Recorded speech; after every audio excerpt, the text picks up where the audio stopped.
एक ज़माना था जब मुआशरत से आरी इंसान अपना बदन छुपाने के लिए पत्ते इस्तेमाल करता और खाने पीने के लिए शिकार करता। लेकिन वक्त के साथ साथ शऊर की मंजिलें तय करते इंसान ने जहां नई नई इजादात की, वहीं कपड़े की तैयारी के लिए छोटी मोटी मशीनें भी बना डाली। आगाज में इन मशीनों की शक्लें कुछ ये होती थी, जिनमें रुई से धागा और फिर धागे से कपड़े की तैयारी होती थी। रफ्ता रफ्ता इन मशीनों से मुख्तलिफ इक़साम का कपड़ा तैयार किया जाने लगा। कपड़े की एक मकबूल तरीन किस्म बनारसी कपड़ा भी है, जो पाकिस्तान और पाकिस्तान से बाहर यकसा मकबूल है। इस कपड़े की तैयारी कोई बड़े बड़े टेक्सटाइल मिल्स में नहीं, बल्कि छोटे छोटे घरों में ही मशीनी खड्डियां लगाकर हो जाती है, जिसे उर्फ़ आम में पावर लूम्स कहते हैं। पहले के मुकाबले में पावर लूम्स बहुत पेचीदा मशीन की शक्ल इख्तियार कर चुके हैं। पावर लूम्स बहुत से पुर्जों से मिलकर बनते हैं, लेकिन कपड़े की तैयारी के एतबार से पावर लूम्स को 3 बड़े हिस्सों में तकसीम किया जा सकता है।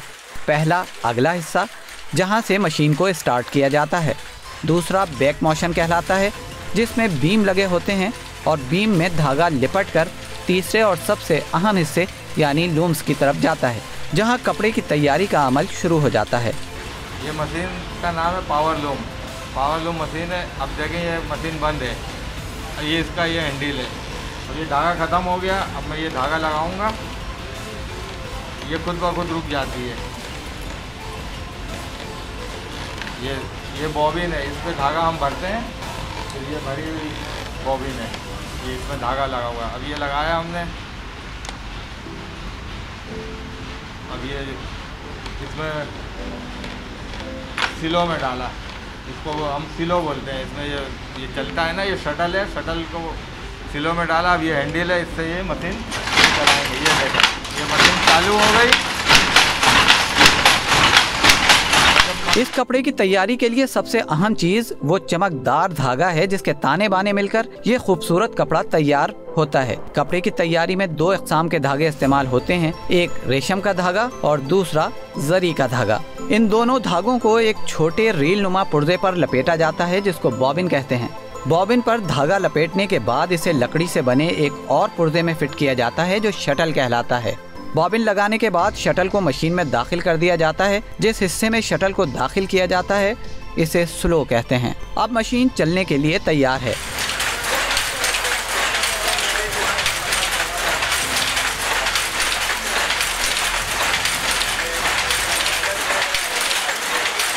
बिना किसी वक्फे के मशीन मुसलसल कपड़ा तैयार करती रहती है। मशीन सिर्फ उसी वक्त रुकती है जब धागा टूट जाए या खत्म हो जाए। अगर धागा टूटने के बाद भी मशीन चलती रहे तो कपड़े में सांट आ जाती है, यानी कपड़े की क्वालिटी खराब हो जाती है और उसकी कद्र कीमत वो नहीं रहती जो साफ कपड़े की होती है। इसलिए धागा टूट जाए तो इसे फौरन ही दोबारा जोड़ा जाता है। जैसे हम बाजार में कपड़ा खरीदने जाते हैं, कोई भी निशान होता है, धागा शॉर्ट होता है, धागा निकला होता है, तो हम खुद दुकानदार से बोलते हैं कि भाई ये हमें कपड़ा नहीं चाहिए, ये अल्टर है, साफ कपड़ा आप हमें दिखाएं।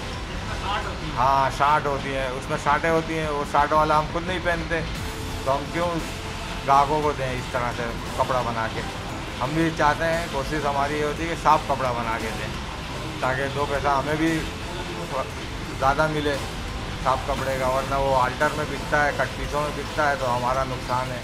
धागा टूटने या खत्म होने पर मशीन खुद ब खुद रुक जाती है। मशीन के रुकने में एक छोटे से टुकड़े का बड़ा किरदार होता है। इस पुर्जे को पंजा कहते हैं।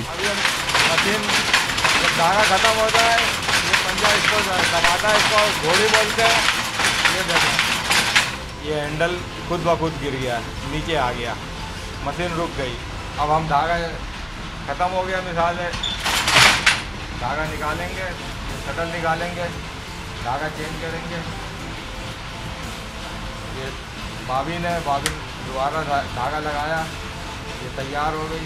इसको दोबारा हम सिलों में डाल देंगे, सिलों में डाल के दोबारा मशीन चलाएंगे। ये मशीन चलने लगी और कपड़ा ये बनने लगा। एक मशीन पर 1 घंटे में तकरीबन 2 गज कपड़ा तैयार हो जाता है। ये तकरीबन 1 घंटे में 2 गज कपड़ा बनता है।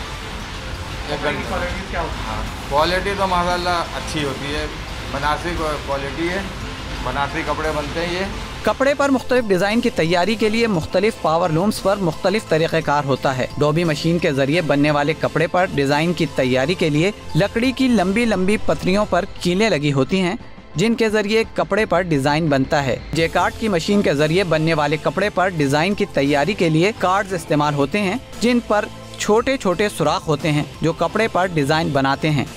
कारीगर वक्त ज़रूरत रस्सी के लटके हुए हैंडल से इन्हें आगे पीछे करता रहता है।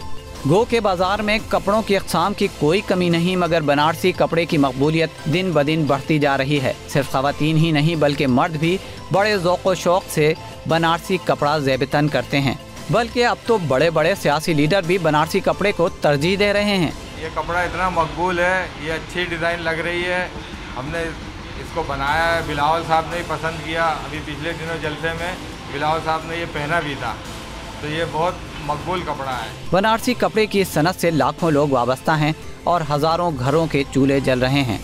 ज़रूरत इस बात की है कि बनारसी कपड़े की इस छोटी सनत की सरकारी सतह पर सरपरस्ती की जाए और कारीगरों के मसाइल के हल की तरफ तवज्जो दी जाए, ताकि इस काम से वाबस्ता अफराद की माशी हालत बेहतर हो सके और मुल्क की माशी तरक्की भी अमल में आए।